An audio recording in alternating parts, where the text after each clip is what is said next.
اللہ تعالیٰ نے آسمانی بجلی کو کیوں پیدا کیا جانتے ہیں آپ؟ ہم جانتے ہیں کہ سائنٹیفک پوائنٹ آف ویو سے برق یعنی آسمانی بجلی اس طریقے سے پیدا ہوتی ہے کہ بادل کے دو ٹکڑے ایک دوسرے کے قریب ہوتے ہیں اور ان سے بالکل اس طریقے سے کرنٹ پیدا ہوتا ہے جیسے بجلی کی دو تاریں ہوتی ہیں جن میں ایک میں پازیٹیو اور دوسرے میں نیگیٹو فیز ہوتا ہے. جب یہ ایک دوسرے کے قریب ہوتی ہیں تو بہت زیادہ کرنٹ پیدا ہوتا ہے جس سے رعد یعنی بجلی کی چمک یا تھنڈر اور گرج پیدا ہوتی ہے. بادل کا ٹکڑا جو مثبت کرنٹ والا ہوتا ہے جب زمین کے نزدیک ہو جائے کہ جس میں ہمیشہ منفی کرنٹ ہوتا ہے تو زمین اور بادل کے درمیان کرنٹ پیدا ہوتا ہے جسے سائیکا یعنی آسمانی بجلی کہتے ہیں. یہ کرنٹ اس قدر خطرناک ہوتا ہے کہ ایک انسان یا کسی جانور کے سر پر گرے تو مختصر سے لمحے میں وہ جل کر خاک ہو سکتا ہے. موجودہ سائنسی انکشافات سے ثابت ہوتا ہے کہ آسمانی بجلی یعنی برق کے بہت سے فوائد ہیں. یہ آسمانی بجلیاں عموماً بہت زیادہ حرارت پیدا کرتی ہیں جو بعض اوقات تقریباً 15,000 سینٹی گریڈ ہوتی ہیں اور یہ حرارت اس مقصد کے لیے کافی ہوتی ہے کہ یہ اطراف کی زیادہ تر ہوا کو جلا دیں اور اس کے نتیجے میں فوراً ہوا کا دباؤ کم ہو جاتا ہے. اور ہم جانتے ہیں کہ ہوا کے دباؤ کے کم ہونے کی صورت میں بادل برستے ہیں اور یہی وجہ ہے کہ عام طور پر بجلی چمکنے اور گرجنے کے بعد ہی اولے پڑنے شروع ہو جاتے ہیں اور بارش کے موٹے موٹے قطرے گرنے لگتے ہیں. اور اس بنا پر در حقیقت آسمانی بجلی کی رسپانسبلٹی پانی برسانا ہوتا ہے. جس وقت یہ آسمانی بجلی اپنی اسی حرارت کے ساتھ چمکتی ہے تو بارش کے قطرات اضافی آکسیجن کی مقدار میں ترکیب ہوتے ہیں اور یہ بھاری پانی یعنی ہائیڈروجن پر آکسائڈ پیدا کرتی ہے. اور ہم جانتے ہیں کہ بھاری پانی کے آثار میں سے ایک یہ بھی ہے کہ وہ جراثیم کش اینٹی بیکٹیریل ہوتا ہے بارش کا پانی اور اسی بنا پر میڈیکل ایکسپرٹ اسے بارش پانی کا جو ہوتا ہے بارش والا پانی جو ہائیڈروجن پر آکسائڈ ہوتا ہے اسے زخموں کو دھونے کے لیے استعمال کرتے ہیں.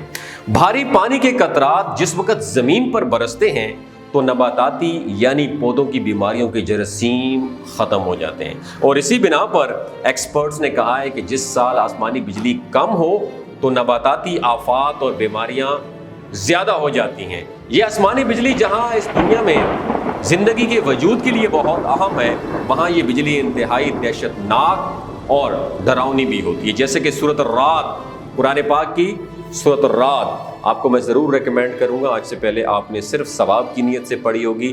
آج آپ نے سورۃ الرعد کو ترجمہ تفسیر خلاصے اور تشریح کے ساتھ بھی پڑھنی ہے کہ اب یہ سوچنا ہے کہ اللہ تعالیٰ انسان سے کیا فرما رہا ہے.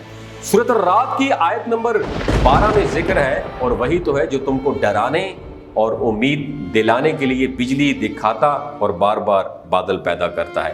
رات کے معنی بجلی کی چمک اور رات اس گرجدار آواز کو کہا جاتا ہے جو بجلی کی چمک کے بعد بنتی ہے.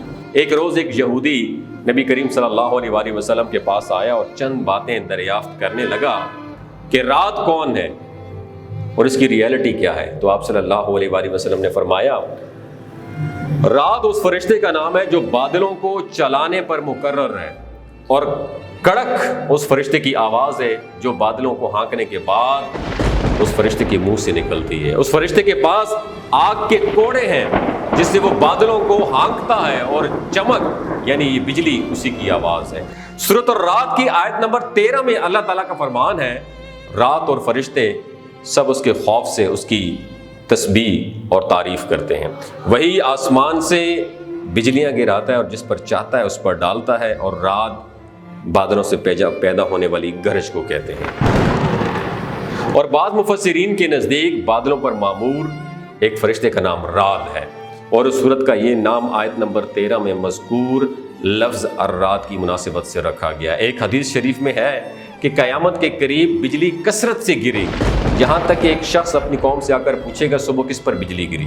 حضرت جابر بن زید رضی اللہ تعالیٰ عنہ فرماتے ہیں کہ جب کسی انسان کی موت کا وقت قریب آ جائے تو مستحب یہ ہے کہ اس کے پاس سورۃ الرعد پڑھی جائے کیونکہ یہ مرنے والوں کے لیے آسانی کا سبب ہوگی.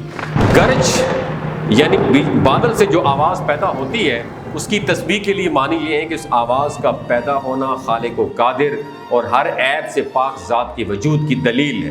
اور یہ قول ہے کہ رات کی تسبیح سے مراد یہ ہے کہ اس آواز کو سن کر اللہ تعالیٰ کے بندے اس کی تسبیح کرتے ہیں. یعنی بعض مفسرین کا قول یہ ہے کہ رات ایک فرشتے کا نام ہے جو بادلوں پر ڈیٹیل ہے اس کو چلاتا ہے، اور بادل سے جو آواز سنی جاتی ہے وہ رعد نامی فرشتے کی تسبیح ہے۔ یاد رہے کہ گرج اور کڑک کی آواز اللہ تعالیٰ کی طرف سے ایک وعید ہے، لہذا جب اس کی آواز سنی جائے تو اپنی دنیاوی گفتگو روک کر اللہ تعالیٰ کے ذکر میں مشغول ہو جائے اور اللہ تعالیٰ کے عذاب سے اس کی پناہ مانگنی چاہیے۔ چنانچہ حضرت عبداللہ بن زبیر رضی اللہ تعالیٰ عنہ جب گرج کی آواز سنتے ہیں تو آپ گفتگو چھوڑ کر یہ آیت پڑھتے ہیں، اور رعد اور فرشتے سب اس کے خوف سے اس کی تسبیح و تعریف کرتے ہیں، پھر فرماتے ہیں کہ بے شک یہ زمین والوں کے لیے شدید وعید ہے۔ حضرت عبداللہ بن عباس رضی اللہ تعالیٰ عنہ سے روایت ہے کہ نبی کریم صلی اللہ علیہ وآلہ وسلم نے فرمایا، جب تم گرج کی آواز سنو تو اللہ تعالیٰ کا ذکر کرنا شروع کر دو، کیونکہ یہ ذکر کرنے والوں کے پاس نہیں پہنچتی۔ ابن ابی زکریہ فرماتے ہیں کہ جو شخص آسمانی بجلی کی کڑک سن کر سبحان اللہ و بحمدہ ہی پڑھے تو اس پر بجلی نہیں گرے گی۔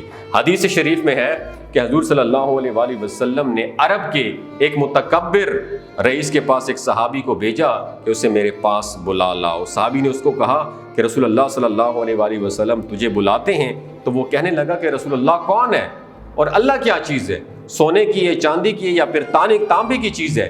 3 مرتبہ یہی دہرایا، اور تیسری مرتبہ جب یہ گستاخانہ کلمات بک رہا تھا تو ایک بادل کا جو اٹھا، ایک بادل اٹھا، بجلی گری اور اس کی کھوپڑی سرتن سے جدا کر دی۔ سورۃ الرعد کی آیت نمبر 12 پر غور کریں کہ بجلی چمکتی ہے تو کبھی وہ نئے خوشگوار موسم کی آمد کا پیغام ہوتی ہے، تو کبھی وہ آگ بن کر زمین پر گرتی ہے اور چیزوں کو جلا ڈالتی ہے۔ اس طرح بادل اٹھتے ہیں تو کبھی وہ مفید بارش کی صورت میں زمین پر برستے ہیں، تو کبھی طوفان اور سیلاب کا پیش خیمہ ہوتے ہیں۔ اس کا مطلب یہ ہے کہ اس دنیا میں ایک ہی چیز میں ڈر کا پہلو بھی ہے اور امید کا پہلو بھی ہے۔ دنیا کا انتظام کرنے والا جس چیز کے ذریعے دنیا والوں پر اپنی رحمت بھیجتا ہے، اسی کو وہ تباہ کن عذاب بھی بنا سکتا ہے۔ اس لیے ضروری ہے اللہ کی پکڑ سے کوئی خود کو غافل نہ سمجھے۔ اللہ تعالی ہم سب کو حفظ و امان میں رکھے۔ اگر یہ ویڈیو آپ کو اچھی لگی ہو دوسروں کے ساتھ ضرور شیئر کیجیے گا، صدقہ جاریہ سمجھ کے۔ ہو سکتا ہے آپ کے ایک شیئر سے اللہ تعالیٰ کسی کی زندگی اور دل بدل دے۔ بہت شکریہ۔